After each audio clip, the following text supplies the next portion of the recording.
case na final ko kay Duterte noong 2016. At ito po ay inimbestigahan ng Ombudsman.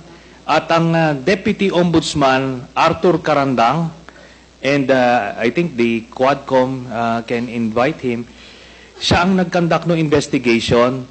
Humingi siya ng dokumento sa AMLAC at kinonfirm niya.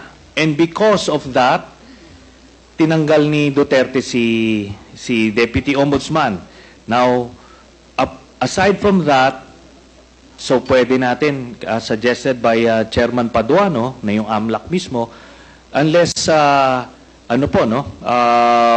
since hindi naman na siya incumbent, ay pwedeng ma-access yun with the waiver. Pero we've been there before. Nagsabi na yan siya na magbibigay siya ng waiver. Puro bluff yan.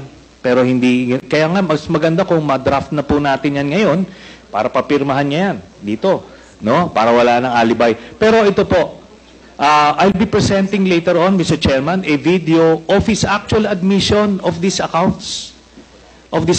No? So, ito naman pong mga cheque na in-encash, in-extract lang namin from that long list. Mga managers' checks po yan, hindi nawawala sa system po yan.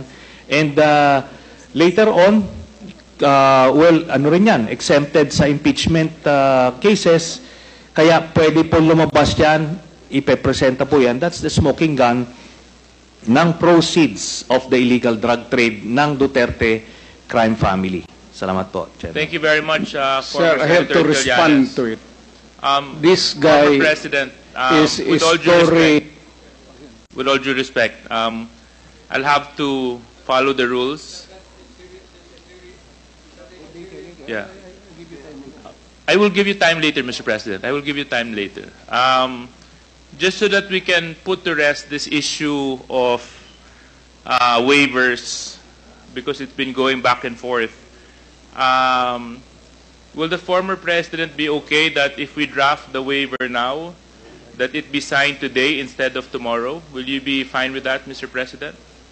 Anong kapalit, sir? Hindi. Sampalin ko sa publiko. Hindi, wala naman. Ngayon na. Wala pong ganunan. I'll give you, sasampalin ko sa Mr. Chairman. Session suspended. Session suspended.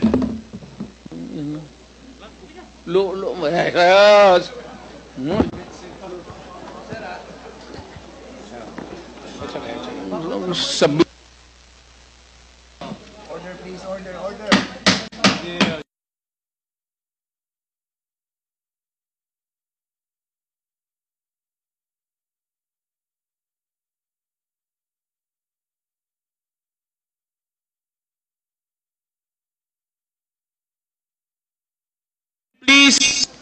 Please observe proper decorum.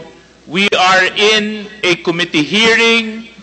We have already stressed from the very beginning that the proper rules, decorum, will be implemented regardless of who you are.